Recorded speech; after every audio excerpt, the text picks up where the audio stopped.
Hello everyone, स्वागत है आप सबका एक बार फिर से हमारे नए YouTube channel career crack hub में, जहां पर हमने एक सीरीज को शुरुआत किया था। जिस सीरीज के अंदर एसएससी एग्जामिनेशन में पूछे गए इकोनॉमिक्स के सवालों को हम सॉल्व कर रहे थे। ठीक है, उस सीरीज का हमारा ये दूसरा क्लास है। हम अपने दूसरी क्लास को शुरू करते हैं। अगर आप देखोगे बोर्ड पर सबसे पहला क्वेश्चन क्या है, सबसे पहला क्वेश्चन यहाँ पर लिखा होगा, who among the following was the first Indian governor of RBI. इस क्वेश्चन को आप देखेंगे, sir Reserve Bank of India के बारे में पूछा है कि रिजर्व बैंक ऑफ इंडिया का पहला भारतीय गवर्नर। देखोगे आपको क्वेश्चन को थोड़ा अच्छे से पढ़ना है। यहां पूछा गया है इंडियन गवर्नर, सिर्फ गवर्नर नहीं। अगर मैं बताऊं ऐसा क्वेश्चन में क्यों लिखा है, sir Reserve Bank of India कब बना? आरबीआई का फॉर्मेशन होता है 1935 में। 1935 में आरबीआई बनती है। ठीक है, यानी कि 1935 में रिजर्व बैंक ऑफ इंडिया का फॉर्मेशन हुआ। 1935 में रिजर्व बैंक ऑफ इंडिया बना। अब देखिएगा 1935 में जब आरबीआई बना और भारत और अंग्रेज भारत को छोड़ करके जाते हैं सर 1947 में, यानी कि 1935 वो समय है जब अंग्रेज भारत के अंदर थे और रिजर्व बैंक ऑफ इंडिया जो भारत का केंद्रीय बैंक है, ठीक है, जो भारत का सेंट्रल बैंक है, that is RBI, reserve Bank of India, वो अंग्रेजों का ही दिया हुआ है जो भारत के अंदर हम अभी यूज कर रहे हैं। हम हालांकि हम अंग्रेजों से बहुत बेटर अभी हम आरबीआई के हम जो रिजर्व बैंक ऑफ इंडिया है उनके अंग्रेजों का दिया हुआ है, लेकिन उनसे अच्छे पॉलिसीज बना करके पूरे भारत के अंदर हम रिजर्व बैंक ऑफ इंडिया को चलाते हैं। ठीक है, पूछेगा सर 1935 में जो आरबीआई बना उसके सबसे पहले भारतीय गवर्नर कौन थे? Answer will be your CD Deshmukh, याद रखेंगे। आते हैं अगले क्वेश्चन में। पूछा जा रहा है जीडीपी डिफ्लेटर को आप और क्या बोल सकते हो? इम्प्लिसिट प्राइस डिफ्लेटर बोलोगे आप, श्योर प्राइस डिफ्लेटर बोलोगे, गारंटीड इन्फ्लेशन इंडेक्स बोलोगे आप, या फिर इंप्लाइड इन्फ्लेशन इंडेक्स बोलोगे? इस क्वेश्चन को समझने से पहले हमें जानना पड़ेगा कि भाई जीडीपी होता क्या है। मैं आपको समझाने की कोशिश करता हूं कि सर जीडीपी क्या होता है। देखेंगे, अगर आप बात करोगे जीडीपी, आपको फुल फॉर्म पता है ग्रॉस डोमेस्टिक प्रोडक्ट। सर ये ग्रॉस डोमेस्टिक प्रोडक्ट होता क्या है? देखिएगा मैं आपको बड़े आसान लैंग्वेज में समझाने की कोशिश करता हूं। इसके लिए हमें एक छोटा सा इंडिया का मैप बनाना पड़ेगा। मैं आपके लिए एक रफ मैप बनाने जा रहा हूं। इस रफ में आपको जरा देख करके आप जरा समझने की कोशिश करेंगे जीडीपी होता क्या है, क्योंकि बहुत सारे बच्चों का ये डाउट होता है कि सर जीडीपी क्या है, कैसे कैसे क्या वर्क करता है, हर एक चीज के बारे में। तो जरा देखते हैं हम। अगर आप बात करोगे कि सर ये हमारा इंडिया है, ये जो लाल कलर का लाइन आपको दिख रहा है, सर इस रेड कलर की लाइन को आप क्या बोलोगे? ये जो रेड कलर का लाइन दिख रहा है, सर इस रेड कलर की लाइन को आप बोलोगे कि सर ये इंडिया का बाउंड्री है, ये इंडिया का बाउंड्री लाइन है, यानी कि ये इंडिया का सीमा रेखा है। ठीक है, अब जीडीपी होता क्या देखिएगा, पूरे एक साल में, यानी कि अगर मैं आपको बताऊं कि अगर अभी हमारा अगस्त का महीना चल रहा है तो सर 2023 अगस्त से लेकर के, एग्जांपल दे रहा हूं आपको, 2024 अगस्त, इसे आप क्या बोलोगे? इसे आप बोलोगे सर पूरा एक साल है, यानी कि पिछले साल अगस्त से लेकर के 2024 का जो अगस्त साल होगा ये हमारा पूरा का पूरा एक साल है। ठीक है, यानी कि पूरे एक साल में इंडिया के बाउंड्री के अंदर, इंडिया के टेरिटरी के अंदर, भारत के क्षेत्र के अंदर, पूरे एक साल में इंडिया के टेरिटरी के अंदर जितने भी गुड्स या जितने भी सर्विसेज, यानी कि पूरे भारत के बाउंड्री के अंदर पूरे एक साल में जितने भी गुड्स या जितने भी सर्विसेज प्रोड्यूस की जाती हैं, ठीक है, इन सारे गुड्स और इन सारे सर्विसेज को प्रोड्यूस करने में भारत सरकार की जो लागत आती है, ठीक है, भारत सरकार की जो लागत आएगी, इसी लागत को आप क्या बोलोगे? इसे हम बोलते हैं जीडीपी, यानी कि ग्रॉस डोमेस्टिक प्रोडक्ट। यानी कि पूरे एक साल में भारत के टेरिटरी के अंदर, भारत के टेरिटरी के अंदर जितनी भी गुड्स, जैसे कि ये पेन बनाई जा रही हैं, ये बोर्ड बन रहा है, लाइट्स बन रही हैं, एसीज बन रहे हैं, कार बन रहे हैं, बाइक बन रहे हैं, ये सारे गुड्स हो गए। अगर आप सर्विस के बारे में बात करो तो मैं आपको पढ़ा रहा हूं, ये मैं आपको इंडिया के टेरिटरी के अंदर मैं आपको एक सर्विस दे रहा हूं। ठीक है, आप मोबाइल फोन यूज कर रहे हो, आप इंटरनेट यूज करो, ये सारी सर्विसेज हैं। ठीक है, तो पूरे एक साल के अंदर, पूरे एक साल में भारत के अंदर जो भी गुड्स या जो भी सर्विसेज प्रोड्यूस की जा रहे हैं, उन सारे गुड्स को, उन सारे सर्विस को प्रोड्यूस करने में गवर्नमेंट ऑफ इंडिया की का जो एक्सपेंस आता है, जो उनका लागत होता है, उस एक्सपेंस को आप क्या बोलते हो? जीडीपी बोलते हो, ग्रॉस डोमेस्टिक प्रोडक्ट बोलते हो। ठीक है, यहां पे पूछा गया है कि सर जीडीपी डिफ्लेटर, अब देखोगे कि सर आपको जीडीपी क्या होता है, ये तो आपको समझ में आ गया। अब जीडीपी डिफ्लेटर को समझने से पहले आपको समझना पड़ेगा कि सर जीडीपी के कुछ पार्ट्स भी होते हैं, यानी कि जीडीपी को हम दो पार्ट में डिवाइड करते हैं। मैं आपको पार्ट वाइज पढ़ा रहा हूं। देखिएगा, जो जीडीपी होगा इसे आप दो पार्ट में डिवाइड करोगे। एक को आप बोलोगे, इसे आप बोलोगे रियल जीडीपी, और एक को आप क्या बोलोगे? सर एक को आप बोलोगे नॉमिनल जीडीपी। ठीक है, यानी कि जो भी जीडीपी होता है, जो भी मैंने आपको बताया सर, जीडीपी क्या होगा, पूरे भारत के टेरिटरी के अंदर पूरे एक साल में जो भी गुड्स एंड सर्विसेज प्रोड्यूस होती हैं, उन सारे गुड्स एंड सर्विस को प्रोड्यूस करने में जो कॉस्टिंग आती है गवर्नमेंट ऑफ इंडिया की, उसे आप क्या बोलते हो, जीडीपी बोलते हो। इस जीडीपी को दो पार्ट में डिवाइड किया जाएगा, एक होगा रियल जीडीपी, एक होगा नॉमिनल जीडीपी। देखो नॉमिनल का मतलब क्या होता है सर, नॉमिनल का मतलब होगा सिर्फ नाम का जीडीपी, ये सिर्फ नाम का जीडीपी होगा, ये एक्चुअल जीडीपी नहीं होगा। एक्चुअल कौन होगा सर, ये हमारा रियल जीडीपी होगा। देखिएगा ये रियल जीडीपी और नॉमिनल जीडीपी क्या होता है, मैं आपको एक अच्छा सा एग्जांपल लेता हूं, एक सुंदर सा एग्जांपल लेते हैं और उस सुंदर से एग्जांपल के थ्रू हम समझने की कोशिश करते हैं कि सर ये हमारा नॉमिनल जीडीपी और रियल जीडीपी क्या होता है। देखिएगा हमें यहाँ एग्जांपल लेते हैं, मान लो कि सर यहाँ पर मैंने एग्जांपल लिया है 2015 का, और यहाँ मान लो ये एग्जांपल होगा हमारा 2020 का। 2015 और 2020 इनके बीच में 5 साल का मैंने गैप रखा है। आप 2015 को मान लो कि सर इसे आप क्या बोलोगे, इसे आप बोलोगे बेस ईयर, और 2020 को आप क्या बोलोगे, इसे आप बोलोगे करंट ईयर। मैंने इस एग्जांपल में 2015 आपका बेस ईयर होगा और 2020 क्या होगा, यहाँ पर आपका करंट ईयर होगा। एग्जांपल दे रहा हूँ, मान लो कि 2015 में भारत के अंदर सिर्फ और सिर्फ कार बनाई जा रही है। आप एग्जांपल समझिएगा कि 2015 के अंदर भारत के अंदर सिर्फ और सिर्फ कार ही बनाई जा रही है। और एग्जांपल समझिएगा, सपोज करो कि 2015 के अंदर भारत के अंदर टाटा कंपनीज ने कार बनाया, ठीक है, टाटा कंपनी भारतीय कंपनी, इसे मैंने एग्जांपल लिया। 2015 में देखिएगा टाटा कंपनी ने कार बनाया, उस कार का प्राइस आप मान लो, सपोज करो कि उस कार का प्राइस 1 लाख रुपए है, ठीक है। और 2015 में टाटा कंपनी ने भारत के अंदर टोटल 3 कार बनाई। आप ये समझिएगा कि 2015 में मैंने क्या बोला कि जीडीपी क्या होगा, एक देश के अंदर बनने वाले सारे गुड्स एंड सर्विसेज। यहाँ पे एग्जांपल में आपको क्या समझना है, आप ये समझो कि सर 2015 में भारत के अंदर सिर्फ और सिर्फ टाटा का एक कार ही बन रहा है और कुछ भी प्रोडक्शन नहीं हो रहा है, ठीक है। तो देखिएगा अगर 2015 में 3 टाटा कार बना है, सिर्फ और सिर्फ 3 टाटा की कारें बन रही हैं, और एक कार का प्राइस अगर 1 लाख रुपए है, तो अगर मैं आपसे पूछूंगा कि 2015 में भारत का जीडीपी कितना होगा, आप इतना बोलोगे सर ये हमारा 1 लाख होगा, 1 लाख ही होगा, 1 लाख ही होगा। यानी कि सर 2015 में भारत का जो जीडीपी होगा, भारत का जीडीपी सर 3 लाख होगा। कितना होगा, 2015 में भारत का जीडीपी होगा 3 लाख का। उसके बाद अगर देखोगे इस एग्जाम्पल को हम जरा यहां पर रखते हैं, ये 2015 है, ये 2020 है। सर 2015 और 2020 में देखिएगा कि सर 5 साल का गैप है। इन 5 सालों में भारत के अंदर महंगाई बढ़ गई, यानी कि जो इन्फ्लेशन का रेट है वो काफी बढ़ गया। और 2015 से 2020 यानी कि जो 5 सालों में जो महंगाई बढ़ी है, इस महंगाई बढ़ने के कारण जो एक हमारी जो टाटा की कार थी, जो एक टाटा कार है, इस कार का प्राइस 1 लाख से बढ़कर के 1.5 लाख हो जाता है, यानी कि 1 लाख से बढ़कर के 1.5 लाख पहुंच जाता है। मैंने आपको बताया कि 2015 से 2020 जाने में, 2015 से 2020 यानी कि 5 सालों में, इन 5 सालों में भारत के अंदर महंगाई का रेट बढ़ गया, और महंगाई का जो दर बढ़ा, उस महंगाई के दर के बढ़ने के कारण जो एक टाटा की कार थी, इसकी प्राइस 1 लाख से बढ़कर कितनी हो गई, 1.5 लाख हो गई। और 2020 में मान लो कि सर मान लीजिए कि 2020 में टोटल 2 टाटा की कारें बनी हैं, यानी कि सिर्फ 2 टाटा की कार बनी, ये आपका 1 होगा, आप 1 समझिए। यानी कि सर 2 टाटा की कार बनी, अगर 2 टाटा का कार बना है और 2020 में एक कार का प्राइस अगर 1.5 लाख है, सर 2020 में हमारे भारत की जीडीपी कितनी हो जाएगी, 3 लाख हो जाएगी, ठीक है। अब आप देखिएगा 2015 में देखोगे टोटल 3 कारें बन रही थी और 2020 में बस 2 कार बना। 3 कार बन रहा था तो भी हमारा जीडीपी 3 लाख है, और 2020 में 2 कार बना तो भी हमारा जीडीपी कितना है, 3 लाख है। लेकिन मैंने आपको बताया कि सर किसी भी देश के बाउंड्री के अंदर, यानी कि इंडिया के बाउंड्री के अंदर जो भी गुड्स एंड सर्विसेज होंगे, इनका जो प्रोडक्शन होगा, इनके प्रोडक्शन करने में भारत सरकार की जो भी कॉस्टिंग आती है हम जीडीपी बोलेंगे। यानी कि अगर प्रोडक्शन बढ़ेगा तो जीडीपी भी बढ़ेगा हमारा। यानी कि देखिएगा यहां पर प्रोडक्शन हमारा 3 है, जीडीपी 3 लाख है, सर सेटिस्फाइंग है। यहां पर प्रोडक्शन कम है लेकिन फिर भी जीडीपी 3 लाख है। टेक्निकली अगर प्रोडक्शन कम हुआ तो भारत का जीडीपी भी क्या होना चाहिए, नीचे होना चाहिए। यानी कि अगर प्रोडक्शन बढ़ेगा तो जीडीपी बढ़ेगा, प्रोडक्शन अगर घटेगा तो जीडीपी भी हमारा कम होना चाहिए, लेकिन यहां पर जीडीपी बराबर दिख रहा है क्या। 2015 में 3 का अर्थ है जीडीपी 3 लाख, यहां पर जो 3 लाख आ रहा है, ये 3 लाख क्या है सर, ये 3 लाख जो जीडीपी है ये इन्फ्लेशन को इंक्लूड करके है। यानी कि भारत के अंदर, यानी कि देखोगे भारत के अंदर महंगाई को जोड़ोगे, महंगाई को ऐड करके अगर जीडीपी निकालोगे तो यहां पर कितना आ रहा है, 3 लाख आ रहा है। लेकिन अगर महंगाई को अगर आप हटा दो, सर देखोगे आप महंगाई को कैसे हटाओगे, करंट ईयर में जितना भी प्रोडक्शन हुआ है ना सर, करंट ईयर में दो हमारे टाटा कार का प्रोडक्शन हुआ है। करंट ईयर में 2 टाटा कार का प्रोडक्शन हुआ है। करंट ईयर में जितना भी प्रोडक्शन हुआ है, करंट ईयर में जितना भी प्रोडक्शन हुआ है, करंट ईयर के टोटल प्रोडक्शन को बेस ईयर के प्राइस से आपको जाकर के मैच करना है।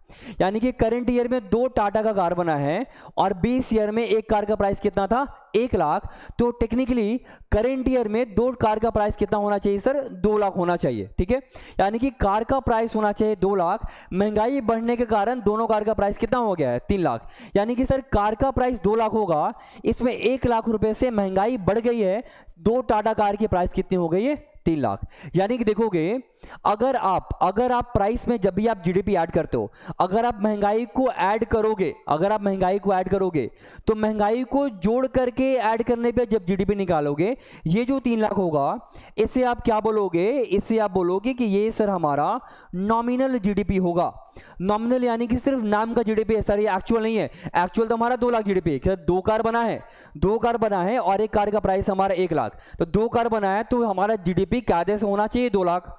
लेकिन जब महंगाई बढ़ गई, महंगाई बढ़ने के कारण जीडीपी कितना चला गया, 3 लाख। इसको आप क्या बोलोगे सर, ये सिर्फ नाम का जीडीपी है। ये जो 2 लाख होगा इसे आप क्या बोलोगे, ये हमारा एक्चुअल जीडीपी होगा, इसे हम बोलते हैं रियल जीडीपी। तो आई होप आपको समझ में आ रहा होगा रियल जीडीपी क्या होता है और एक्चुअल जीडीपी क्या होता है। यानी कि अगर आप जीडीपी कैलकुलेट कर रहे हो तो टोटल प्रोडक्शन में अगर आप महंगाई को भी जोड़ दोगे तो आपको नॉमिनल जीडीपी मिलेगा। टोटल प्रोडक्शन में अगर आप महंगाई को हटा दोगे, यानी कि महंगाई को आप निकालो, सपोज करो कि इस पेन का प्राइस 10 रुपए से बढ़ के 12 रुपए हो गया, तो 2 रुपए से महंगाई बढ़ी, तो जब जीडीपी आप कैलकुलेट करोगे ना, इस पेन का ओरिजिनल प्राइस पे अगर आप कैलकुलेट करोगे, यानी कि 12 रुपए हटा दो, आप महंगाई हटा दो, ओरिजिनल पे कंपेयर करोगे, ओरिजिनल पे अगर जीडीपी काउंट करोगे तो आपको रियल मिलेगा। यानी कि अगर आप 10 रुपए पे काउंट करोगे तो रियल मिलेगा, 12 रुपए पे काउंट करोगे तो आपको नॉमिनल मिलेगा, यानी कि सिर्फ नाम का जीडीपी मिलेगा। इस पॉइंट को आप समझिएगा। थोड़ा टेक्निकल था बट मैंने पूरी कोशिश करी आपको समझाने की, ताकि आपको ये आसानी लैंग्वेज में समझ में आ जाए। तो इस एग्जांपल में अगर आप देखोगे नॉमिनल जीडीपी कितना होगा सर, नॉमिनल जीडीपी होगा हमारा 3 लाख। और रियल जीडीपी कितना होगा 2020 में, 2020 में रियल जीडीपी होगा हमारा 2 लाख, क्योंकि 2 कार बना है, एक कार का प्राइस 1 लाख, तो 2 कार का प्राइस हमारा 2 लाख। नॉमिनल जीडीपी 3 लाख और रियल जीडीपी कितना होगा सर, 2 लाख का होगा। अब देखिए आपको ये समझ में आया होगा कि नॉमिनल जीडीपी क्या होता है और रियल जीडीपी क्या होता है। अब आपको समझ में आ जाएगा कि जीडीपी डिफ्लेटर क्या होता है। देखेंगे जीडीपी डिफ्लेटर, देखोगे जीडीपी डिफ्लेटर होता क्या है सर, जो नॉमिनल जीडीपी होगा, अगर आप नॉमिनल जीडीपी को रियल जीडीपी से डिवाइड कर दो, यानी कि एक अच्छा शब्द लिख रहा हूं, इस शब्द को आप याद कर लोगे, एग्जामिनेशन में बहुत इंपॉर्टेंट होगा। एक शब्द होगा, इसे आप बोलोगे जीडीपी डिफ्लेटर। जीडीपी डिफ्लेटर होगा क्या, देखिएगा जो नॉमिनल जीडीपी होता है, यानी कि जो नाम का जीडीपी होगा, नॉमिनल जीडीपी को आपको डिवाइड करना है रियल जीडीपी से और आपको मल्टीप्लाई कर देना है 100 से। ये जो फॉर्मूला होगा, इस फॉर्मूले को आप क्या बोलोगे, इसी फॉर्मूले से हमारा निकलता है जीडीपी डिफ्लेटर। यानी कि जो अभी हमने एग्जांपल लिया, उस एग्जांपल में नॉमिनल जीडीपी था 3 लाख, रियल जीडीपी था 2 लाख। यानी कि इसको अगर क्रॉस करोगे, मल्टीप्लाई करना 100 से, ये 1.5 इंटू 100 यानी कि आपका आ जाएगा करीब करीब 150। ये 150 क्या होगा आपका, जीडीपी डिफ्लेटर होगा। तो इसमें पूछा गया है, देखो यहाँ पर शब्द था जीडीपी डिफ्लेटर। अब जब तक आपको जीडीपी डिफ्लेटर नहीं पता होगा तब तक इस क्वेश्चन को आप टच भी नहीं कर पाओगे। ठीक है, तो जीडीपी डिफ्लेटर एक अच्छा सा कॉन्सेप्ट है। पहले आपको जीडीपी समझना पड़ेगा, उसके बाद आपको रियल जीडीपी समझना पड़ेगा, उसके बाद देखिएगा आपको नॉमिनल जीडीपी समझना पड़ेगा, इसके बाद आपको जीडीपी डिफ्लेटर कॉन्सेप्ट समझ में आता है। पूछा गया जीडीपी डिफ्लेटर को आप और क्या बोलोगे सर, जीडीपी डिफ्लेटर को आप इंप्लिसिट प्राइस डिफ्लेटर बोलोगे, यानी कि निहित मूल्य और स्फीति कारक बोलोगे, या श्योर प्राइस डिफ्लेटर, ये होगा नहीं, गारंटीड होता नहीं है इन्फ्लेशन का रेट इसमें। देखोगे इंप्लाइड इन्फ्लेशन इंडेक्स नहीं, तो आंसर क्या बचेगा जीडीपी डिफ्लेटर के बारे में। जीडीपी डिफ्लेटर को हम लोग इंप्लाइड प्राइस डिफ्लेटर भी बोलते हैं, यानी कि निहित मूल्य और स्फीति कारक बोलते हैं। ये आपका करेक्ट आंसर हो जाएगा। जीडीपी डिफ्लेटर को मैंने बहुत डिटेल में डिस्कस किया है। आई होप ये कॉन्सेप्ट आपको समझ में आ रहा होगा। किसी भी तरीके का कुछ भी डाउट होगा तो please let me know in the comment section. आपके हर एक डाउट को मैं अगले हर एक वीडियो में सॉल्व करूंगा जरूर। ये मैं आपसे ये इंपॉर्टेंट पॉइंट है जो मुझे बताना था, क्योंकि अगर आपको कुछ डाउट है, ये ऑनलाइन हमारा चल रहा है, अगर आपको कुछ डाउट है तो आप मुझे कमेंट सेक्शन में बताओ, अगले वीडियोज में मैं सॉल्व करने की कोशिश करूंगा। तो बढ़ते हम जरा अपने अगले क्वेश्चन की ओर। Which of the following does not come under the category of public good. देखो पब्लिक, पब्लिक का मतलब क्या होगा सर? पब्लिक का मतलब होता है, याद रखेंगे, पब्लिक का मतलब होता है सरकारी, सरकारी यानी कि गवर्नमेंट, है ना, सरकारी यानी क्या होगा? गवर्नमेंट। तो कौन सी ऐसी चीजें हैं जो देखिएगा पब्लिक गुड के अंदर नहीं आती हैं? Does not come. Sir food items, national security, ये तो पूरा का पूरा सरकार का है। रोड देखोगे ये भी सरकार का है, एक हमारा नेशनल हाईवे होता है, एक हमारा स्टेट हाईवे होता है, ठीक है। यानी कि जो रोड का कंस्ट्रक्शन होगा ये हमारा डायरेक्ट नेशनल हाईवे हो, यानी कि राष्ट्रीय हमारा हाईवे हो या हर एक राज्य का हाईवे हो, वो सरकार का ही काम है, ठीक है, राज्य सरकार या केंद्र सरकार। गवर्नमेंट एडमिनिस्ट्रेशन, ये भी पूरी की पूरी सरकार का बात है। बचा क्या sir? Food item, food item is not the part of, is not the category of public goods, ये सरकारी गुड्स के अंदर नहीं आती, ठीक है, इस पॉइंट को याद रखेंगे।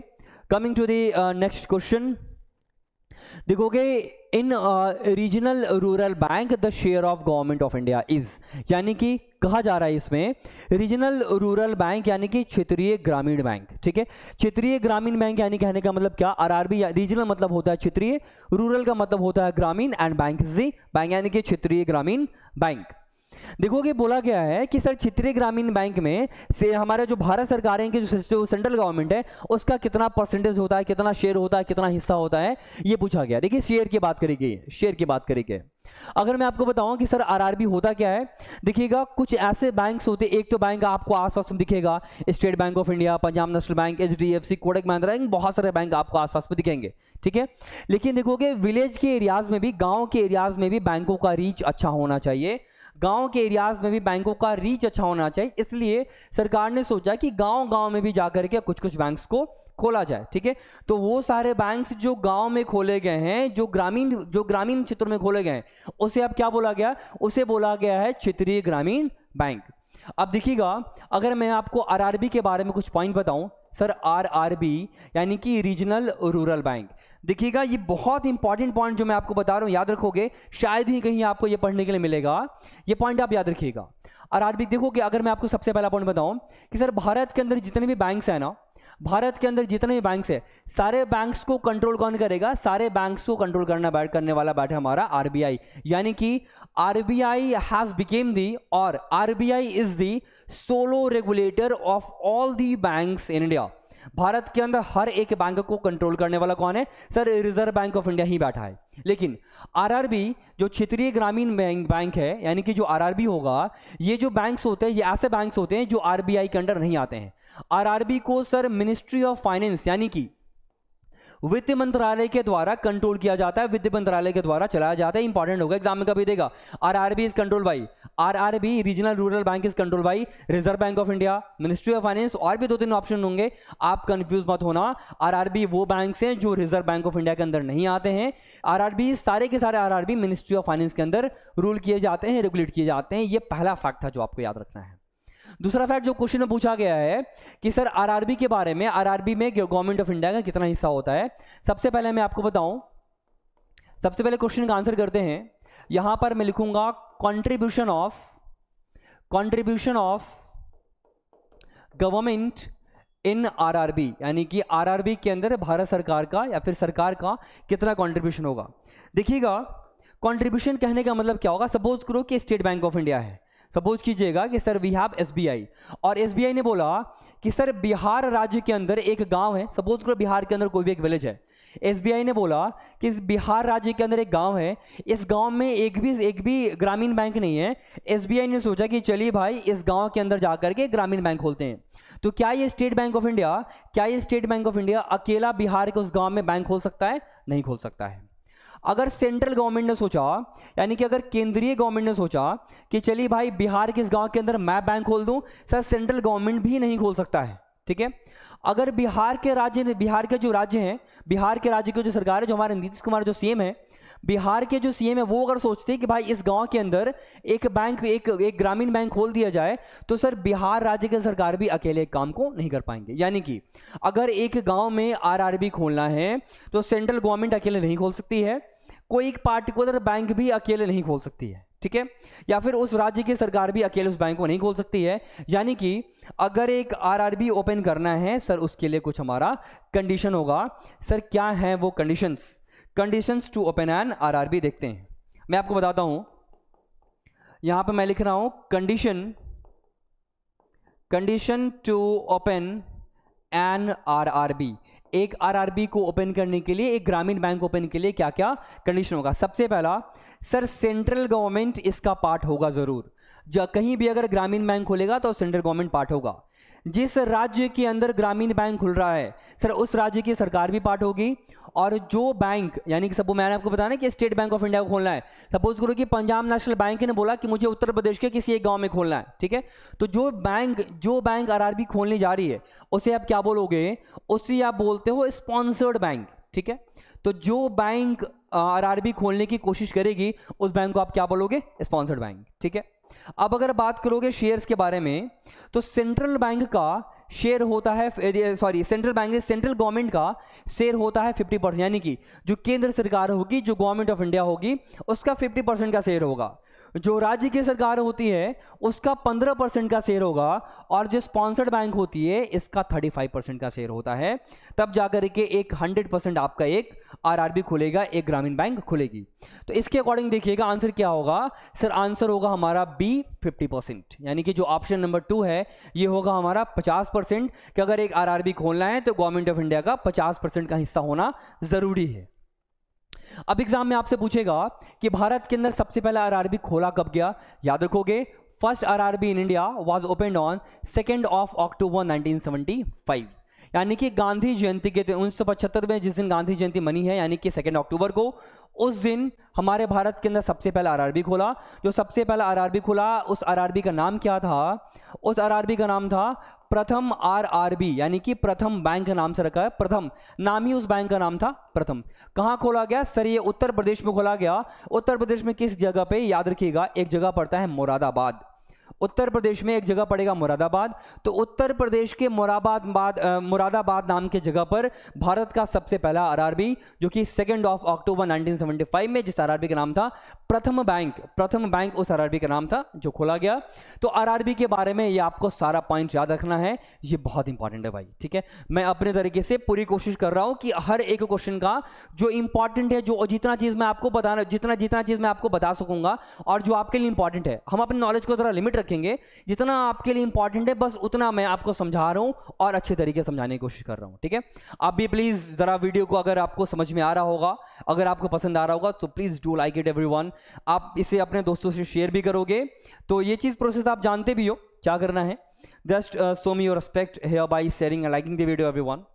Okay, so coming to the next question, Which of the following is the first paperless budget of India?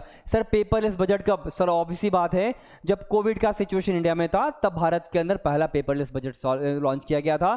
It was union budget of 2021 and 2022। देखो ये तो आसान सा क्वेश्चन था, ये हमने सॉल्व कर दिया। एग्जाम में अगर आपसे पूछेगा कि सर यूनियन बजट, यानी कि यहां पे मैं एक टर्म ले रहा हूं यूनियन बजट, ये यूनियन बजट भारत के संविधान में कहां लिखा हुआ है? ठीक है, देखोगे यूनियन बजट भारत के संविधान में कहीं नहीं लिखा हुआ है। आप जब संविधान पढ़ोगे, when you will go through the constitution of India, under article 112 of COI, ठीक है, यानी कि भारत के संविधान के अंदर, कॉन्स्टिट्यूशन ऑफ इंडिया के अंदर जो हमारा आर्टिकल 112 है, इसके अंदर यूनियन बजट का जिक्र किया गया है। लेकिन पूरे संविधान में यूनियन बजट जो नाम है, यूनियन बजट, ये कहीं नहीं दिखेगा, ठीक है। तो यूनियन बजट के अंदर सर दिखेगा क्या? यूनियन बजट को भारत के संविधान में हम लोग एनुअल फाइनेंशियल स्टेटमेंट के नाम से जानते हैं, यानी कि annual financial statement which is mentioned under article 112 of Constitution of India is regarded as union budget in the constitution, संविधान के अंदर, ठीक है। तो याद रखिएगा यूनियन बजट जो शब्द है, इस बजट के बारे में याद रखो, 2-3 तरह के बजट होंगे। यूनियन बजट होता है, इंटरिम बजट होता है। बजट के बारे में हमें पढ़ना है, बजट हर साल पब्लिश क्यों होता है, जरूरी क्यों है, बजट को प्रिपेयर कौन करता है, पब्लिश कौन कर रही है, तो आप जानते हो हु पब्लिशेस बजट। आप सीधे बोलोगे कि भाई आंटी करती है, निर्मला सीतारमण जी करती है, ठीक है। लेकिन अगर आपसे पूछ दिया जाए sir budget Nirmala Sitharaman publish करते हैं, पब्लिश करने का मतलब क्या होगा? पब्लिश करने का मतलब होगा, यहाँ पे कुछ बुक्स नहीं है, पब्लिश करने का मतलब होगा कि उनको बस एक किताब दे दिया जाता है। निर्मला सीतारमण जी को एक किताब दिया जाएगा, उस किताब के अंदर जो भी चीजें लिखी होती हैं, उनका काम है उन सारी चीजों को पढ़ना और पढ़ करके स्पीच दे करके खत्म करना। लेकिन उस बजट के अंदर जो चीजें लिखी जाती हैं उसे कौन लिखता है? आंसर बताता हूं मैं आपको। यानी कि सर बजट को पढ़ने वाले तो आपको पता है, सर प्रिपेयर कौन करता है? याद रखिएगा, मिनिस्ट्री ऑफ फाइनेंस के अंदर यानी कि वित्त मंत्रालय के अंदर एक बॉडी वर्क करती है, एक विभाग है, इस विभाग का नाम होगा DEA, department of economic affairs. तो डिपार्टमेंट ऑफ इकोनॉमिक अफेयर्स के जो हेड होंगे अभी है कौन, याद रखिएगा, अभी है हमारे अजय सेठ। अजय सेठ नाम के एक पर्सन है, ठीक है। बाय द वे अजय सेठ इज एन आईएएस ऑफिसर। ये आईएएस ऑफिसर है, आई थिंक 1989 बैच के हैं, 1989 बैच के। ये कर्नाटका कैडर के आईएएस ऑफिसर हैं, कर्नाटका कैडर के ये आईएएस ऑफिसर हैं। और ये जो हमारे अजय सेठ हैं, he is the current head of department of economic affairs. यानी कि अभी जो हमारा यूनियन बजट आया है पिछले महीने में 23 जुलाई को हमारा यूनियन बजट पब्लिश हुआ। इस बार का जो बजट आया है उसके अंदर जो सारी चीज लिखी गई हैं, सर मटेरियल लिखने वाला कौन है, that person is Ajay Seth. Do not forget the name, that is Ajay Seth everyone, this is important. Publish कौन करता है ये सब बता देगा, प्रिपेयर कौन करेगा ये भी आपको याद रखना पड़ेगा, ठीक है। चलिए आते हैं हम अपने इकोनॉमी के अगले क्वेश्चन की ओर। अगले क्वेश्चन में होगा, देखेंगे देना बैंक एंड विजया बैंक को किनके साथ मर्ज किया गया, याद रखिएगा बैंक ऑफ बड़ौदा के साथ मर्ज किया गया है। ये पूछा हुआ क्वेश्चन है। तो जितने भी मर्जर बैंक्स हैं ना, उन सारे मर्जर बैंक्स को आप याद रखेंगे। जो भी बैंक्स को आपस में मर्ज कर दिया गया उनका एक लिस्ट आप देखेंगे, पढ़ेंगे, उसको जरा आप समझिएगा, याद रखिएगा। Minimum support price for which of the following rabi crops was increased by ₹50 per quintal in 2021 to 2022 marketing season as compared to the previous year। देखो सर इसका आंसर तो वीट है, इसका आंसर तो गेहूं है। अगर मैं आपको इसका एक चार्ट दिखाऊं तो आपको यहां पर एक चार्ट भी दिखेगा।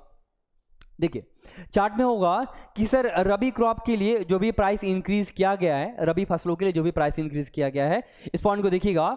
टोटल हमारे 22 रबी क्रॉप्स हैं, ठीक है। यहाँ पर मैंने कुछ स्लाइड्स लगा दिए हैं कि 2022 से इसमें कितना प्राइस था गेहूं का 2015 में प्राइस कितना था, जौ है, चना है, इन सब का देखिएगा प्राइस कितना था 2022 से इसमें, और अभी कितना प्राइस है। देखोगे गेहूं का प्राइस 110 रुपये से बढ़ा है, 100 रुपये यहाँ पर, 105 है, 500 है, 400 है और 209 रुपये हैं। बहुत सारी चीज़ें होती हैं। अब आते हैं ज़रा अपने स्लाइड पे, हमें वहाँ पर डिस्कशन नहीं करना, इस पॉइंट पे आते हैं। सर एमएसपी यानी कि सर मिनिमम सपोर्ट प्राइस होता क्या है। देखो मिनिमम सपोर्ट प्राइस यानी कि न्यूनतम एक सपोर्ट करके एक प्राइस है। देखो कि जो भी भारत के फार्मर्स है ना, फार्मर्स जितना भी अपना पैसा लगा करके जो भी गेहूं को क्रॉप, जो भी हमारे फसल होते हैं उनको जो ग्रो करते हैं, ठीक है। हमारी गवर्नमेंट ऑफ इंडिया क्या करती है, जितना भी उनका लागत हुआ है उस लागत पे 1, 2 रुपये, 3 रुपये, 4 रुपये हमारे किसानों को ज़्यादा देकर सरकार उनसे खरीदती है। सपोज पूरे किसान है, उस किसान ने 100 केजी गेहूं को प्रोड्यूस किया और 100 केजी गेहूं को प्रोड्यूस करने में मान लो कि सर किसान के 5,000 रुपये लग गए। तो सर भारत सरकार क्या बोलेगी उस किसान को कि सर आप एक काम करो, आप ये 100 केजी गेहूं मुझे दे दो, आपका लागत लगा है 5,000, मैं आपको 5,000 और ये 10 रुपये एक्स्ट्रा दे रहा हूं, ये आप रखो, ठीक है। तो भारत सरकार क्या करती है, एक मिनिमम अमाउंट से भारत के किसानों को सपोर्ट करके उनसे सारी चीजें खरीदती है और खरीदने के बाद अलग अलग देखोगे अलग अलग एरियाज में डिस्ट्रीब्यूट करती है उसको, ठीक है। इस पॉइंट को आप याद रखोगे, this will be your minimum support price MSP, ठीक है। तो मिनिमम सपोर्ट प्राइस एक वो प्राइस है जिस प्राइस के तहत गवर्नमेंट ऑफ इंडिया भारत के किसानों को सपोर्ट करके उनसे सारी चीजों को खरीदती है, प्रोक्योर करती है, जमा करके रखती है, उससे आप मिनिमम सपोर्ट प्राइस बोलते हो। अगला क्वेश्चन, यूनियन बजट 2021-22 के अंदर हमारा भारत का फिस्कल डेफिसिट यानी कि जो हमारा राजस्व घाटा है, यानी कि फिस्कल यानी कि राजस्व घाटा है, वो हमारा कितना था, इट वाज अराउंड 6.8%। क्योंकि ये प्रीवियस ईयर का क्वेश्चन है तो ये उस समय का करंट अफेयर्स का पार्ट है।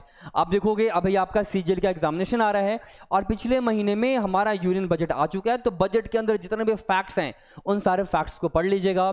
हमारा फिस्कल डेफिसिट कितना है, कैपिटल एक्सपेंडिचर कितना है, सरकार की रेवेन्यू कितनी आ रही है, हर एक पॉइंट आप इसको डिस्कस कीजिएगा।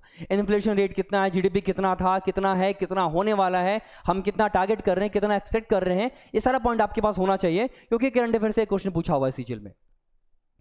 अगले क्वेश्चन में आते हैं हम, देखिएगा जिस स्लाइड को हमने डिस्कस कर लिया है।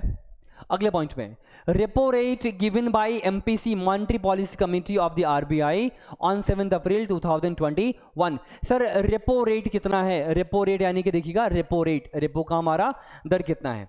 अगर बात करोगे रेपो रेट होता क्या, what you mean by repo rate, देखो रेपो रेट क्या है, repo rate is a rate at which, remember देखो 2 पॉइंट होते हैं, एक होगा रेपो रेट और एक होता है हमारा reverse repo rate. Repo rate क्या होगा, देखोगे जिस रेट ऑफ इंटरेस्ट पे reserve Bank of India Bharat के अंदर बैंकों को लोन देती है, उस रेट ऑफ इंटरेस्ट को आप क्या बोलते हो, रेपो रेट। और जिस रेट ऑफ इंटरेस्ट पे देखोगे हमारा जो रिजर्व बैंक ऑफ इंडिया है वो बैंकों से लोन लेगी, देखो मैं जो स्टेटमेंट बोल रहा हूं स्टेटमेंट को आप समझिएगा, थोड़ा सा डिफरेंस है। रेपो रेट क्या होगा, the rate at which RBI gives a loan to the bank, यानी कि the rate at which RBI gives a loan to the bank, यानी कि rate of interest RBI decide करेगा, यानी कि जिस रेट ऑफ इंटरेस्ट पे RBI बैंक को लोन देगा, यानी कि रेट ऑफ इंटरेस्ट डिसाइड करने वाला RBI, तो जिस रेट ऑफ इंटरेस्ट पे RBI बैंकों को लोन देता है उस रेट ऑफ इंटरेस्ट को हम लोग बोलते हैं सर रेपो रेट, ठीक है।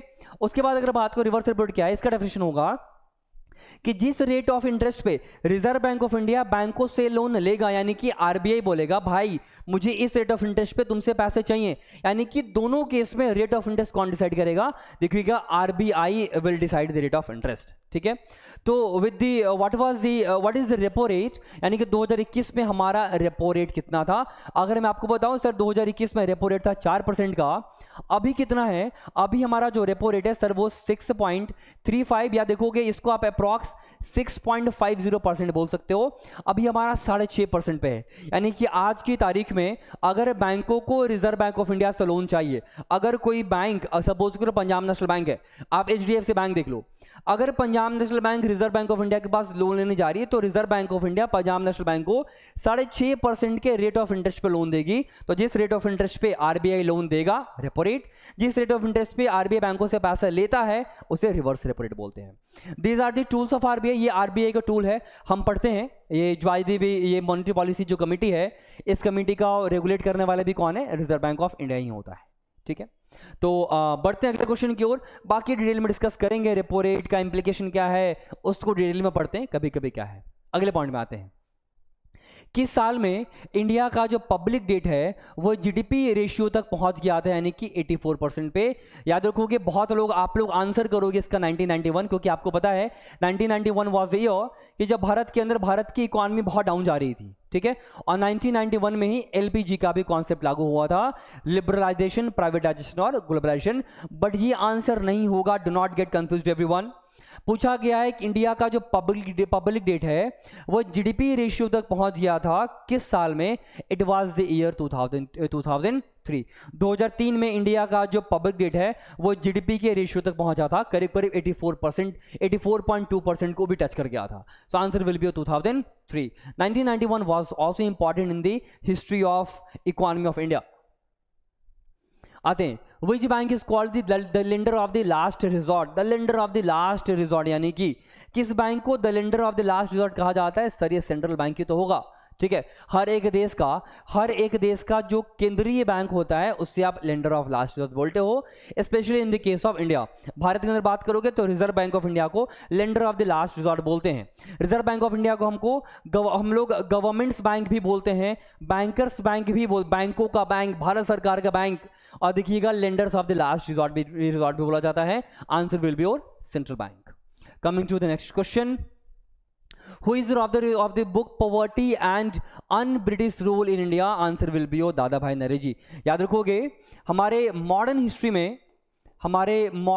में जब आप मॉडर्न हिस्ट्री पढ़ते हो तो मॉडर्न हिस्ट्री में जितने भी बुक्स पब्लिश हुए हैं, ठीक है, उन सारे बुक्स के ऑथर का नाम आपको याद रखना है, उन सारे बुक्स के ऑथर का नाम याद रखना है, ठीक है। द इकोनॉमिकल ड्रेन, ये भी हमारी किताब थी, इकोनॉमिक ड्रेन ऑफ ब्रिटिशर्स, ये बुक किसने पब्लिश की थी। तो बहुत सारी किताब है जो पब्लिश की गई है हमारे देखिएगा आधुनिक इतिहास में, मॉडर्न हिस्ट्री में, तो हर एक बुक का नाम, उनके ऑथर का नाम आपको याद रखना है। इसका आंसर होगा Dadabhai Naoroji. Coming to next question, which of the following is an indirect tax in India, Bharat के अंदर कौन सा इनडायरेक्ट टैक्स है। अगर मैं आपको बताऊं कि भारत के अंदर टैक्स को दो पार्ट में डिवाइड किया जाता है, एक को आप बोलोगे सर डायरेक्ट टैक्स और एक को आप बोलोगे इनडायरेक्ट टैक्स, ठीक है। देखोगे भारत के अंदर GST कब लागू हुआ, भारत के अंदर GST लागू हुआ 2017, यानी कि 2017 में GST लागू हुआ। 2017 से पहले भारत के अंदर टोटल 15 तरीके के इनडायरेक्ट टैक्सेस थे, ठीक है। और डायरेक्ट टैक्स में देखोगे सिर्फ 3 तरीके के डायरेक्ट टैक्सेस थे, जैसे कि एक होगा आपका इनकम टैक्स, एक को आप क्या बोलोगे, एक को आप बोलोगे इनकम टैक्स, जो सेकंड होगा इसको आप क्या बोलोगे, इसको आप बोलोगे टैक्स ऑन एसेट, और एक होगा हमारा, इसे आप बोलते हो प्रॉपर्टी टैक्स। तो भारत के अंदर ये जो तीन टैक्स होते हैं, income tax, tax on asset और प्रॉपर्टी टैक्स, ये हमारे डायरेक्ट टैक्सेस होते हैं। इनको छोड़ करके जितने भी टैक्स आपको दिखेंगे उसे आप क्या बोलोगे, इनडायरेक्ट टैक्स बोलोगे। और आपको ये पता होना भी चाहिए, ये हमने ऑफलाइन बैचेस में पढ़ा है, या जब मैं इकोनॉमी में आपको जीएसटी पढ़ाऊंगा, गुड्स एंड सर्विस टैक्स पढ़ाऊंगा, तो हर एक 15 टैक्स के बारे में समझेंगे। 2017 में इन सारे 15 टैक्स को एबॉलिश कर दिया गया, खत्म कर दिया गया, और एक टैक्स लाया गया GST with a slogan that one nation one tax. एक स्लोगन के साथ वन नेशन और वन टैक्स बोला गया, ठीक है। तो इनडायरेक्ट टैक्स कौन सा है सर, इनकम टैक्स, सर ये डायरेक्ट टैक्स है। Capital gain tax direct tax, corporate tax, sir GST is a type of indirect tax. तो ये आपका सर करेक्ट आंसर हो जाएगा, GST will be a type of indirect tax. Indirect tax का प्रकार क्या है सर, तो जीएसटी है। Coming to the next point, who is the ex officio chairman of NITI Aayog. NITI Aayog का एक्स ऑफिशियो चेयरमैन कौन होगा sir, prime minister will be the chairman of the NITI Aayog. Answer नीति Aayog, NITI Aayog, national institute for transforming India. Standard form क्या होगा इसका, national institute for transforming India. देखोगे जो नीति आयोग है क्या, इससे पहले आपने नाम सुना होगा प्लानिंग कमीशन का। प्लानिंग कमीशन एक ऐसा कमीशन था जिसके अंदर बहुत सारे पंचवर्षीय योजनाएं बनाई गई, यानी कि भारत के डेवलपमेंट के लिए 5-5 साल करके योजना बनाया गया भारत के डेवलपमेंट के लिए। जस्ट आज़ादी के बाद 1951 में सबसे पहला हमारा पंचवर्षीय योजना हमारा आया था, 1950 से लेकर के 55 के बीच में, ठीक है। 1951 से लेकर के 1951 में हमारा first 5 year plan was launched, ठीक है। और टोटल 12 5 ईयर प्लान आया है। इसमें अगर बात करोगे सर, नीति आयोग का चेयरमैन तो प्राइम मिनिस्टर होगा। देखिएगा जब प्लानिंग कमीशन ऑफ इंडिया बना था, इसका भी चेयरमैन कौन थे, इसके भी चेयरमैन थे हमारे प्राइम मिनिस्टर था। और नीति आयोग अब इंडिया के अंदर काम नहीं करता, नीति आयोग अब बंद हो चुका है। Not NITI Aayog, planning commission अब इंडिया के अंदर बंद हो चुका है, और प्लानिंग कमीशन को एबॉलिश करके एक नई बॉडी बनाई गई है NITI Aayog.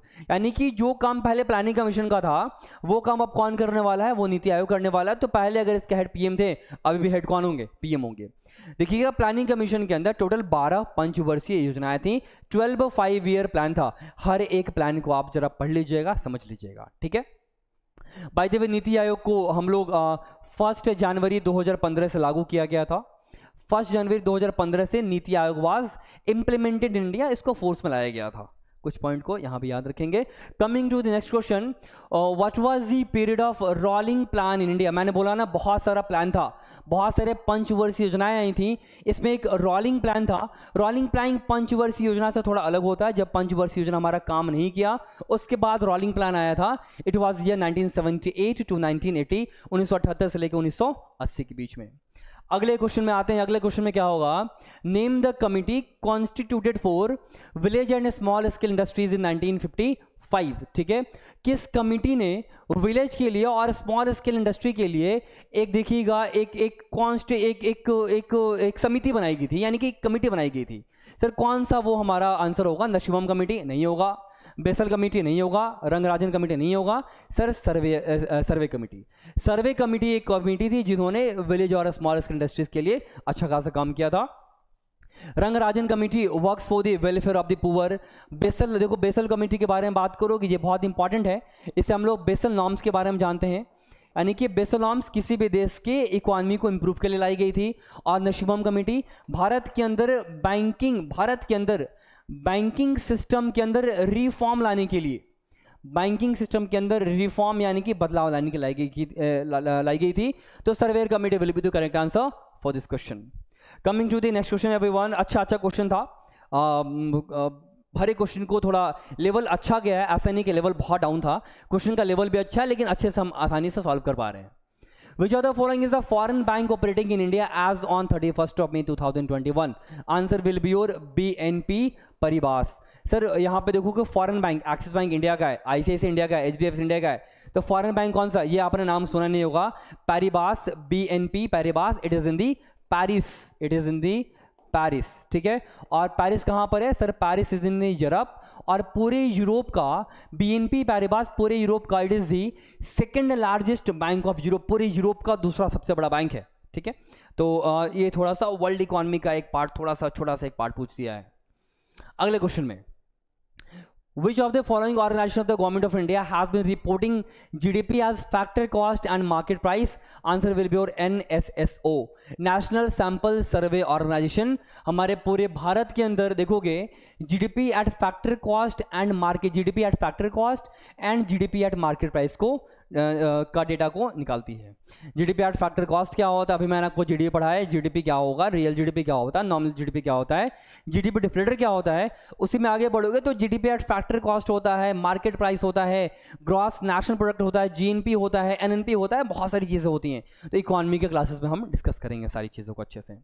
Coming to next question, the interest rate at which RBI of India provide short term liquidity to the banks is called. ठीक है, यानी कि जिस रेट ऑफ इंटरेस्ट पे, जिस इंटरेस्ट पे आरबीआई देखोगे कम समय के लिए लोगों को लोन देती है, उसे आप क्या बोलोगे, उसे आप लिवरेज रेट नहीं बोलते हो। रेपो रेट हमने देखा सर, रेपो रेट के अंदर ना देखोगे यहाँ पर लिखा है शॉर्ट टर्म, लेकिन रेपो रेट के अंदर लॉन्ग टर्म के लिए लोन दिया जाता है। रिवर्स रेपो रेट के अंदर आरबीआई लोन देता नहीं है, पैसे लेता है। आंसर क्या होगा, MSF, marginal standing facility. MSF के तहत आरबीआई बैंकों को overnight, give me a second, let me change the pen.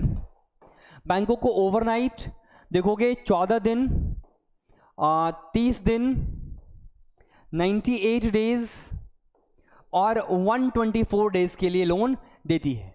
यानी कि marginal standing facility, marginal standing facility rate, यानी कि ये वो दर है, ये वो रेट ऑफ इंटरेस्ट है जिस रेट ऑफ इंटरेस्ट पे आरबीआई बैंकों को इंस्टेंट लोन प्रोवाइड करेगी। इंस्टेंट लोन का पीरियड क्या होगा सर, आप रात भर के लिए, आप पूरे रात के ले सकते हो, आज लो और अगली रात, एक रात क्रॉस करने के बाद अगले दिन आप वापस करो। नहीं तो 14 दिन है, 30 दिन है, 98 डेज है, 124 days. For kind of information, RBI ने अपने लिस्ट है ये 124 डेज को कैंसिल किया गया है। तो एमएसएफ के अंदर ओवरनाइट 14, 30 और 98 डेज आ जाएगा। Coming to the next questions of this class. हाँ, in which 5-year plan Mahalanobis model was implemented? It was the second 5-year plan। ठीक, मैंने बोला ना, प्लानिंग कमीशन में जो पंचवर्षीय योजनाएं आई थी, first 5-year plan, second 5-year plan, 5-year plan, यानी कि पंचवर्षीय योजना, ऐसे करके टोटल 12 पंचवर्षीय योजनाएं आई थी। हर एक 12 पंचवर्षीय योजना को आप पढ़िएगा, ये इंपॉर्टेंट है, पूरी इकोनॉमी का ये एक इंपॉर्टेंट टॉपिक होता है। हर एक टॉपिक को पढ़ेंगे, हर एक टॉपिक को समझेंगे। आई होप इस वीडियो से आपको थोड़ा सा हेल्प मिलेगा जरूर, कैसे क्वेश्चन को सॉल्व करना है, कैसे आप डिटेल में पढ़ोगे, थोड़ा आइडिया तो आपको लगा होगा इस चीज से। So if you feel that this video is little bit lucrative for you all, so just do not forget to like it, subscribe it and do share it with your friends, and please let me know for any kind of confusion in the comment section. Please let me know everyone. We will meet soon for the next video that will be for the economy and might be for the geography also, but we will meet soon everyone. Thank you for the class. Take care everyone.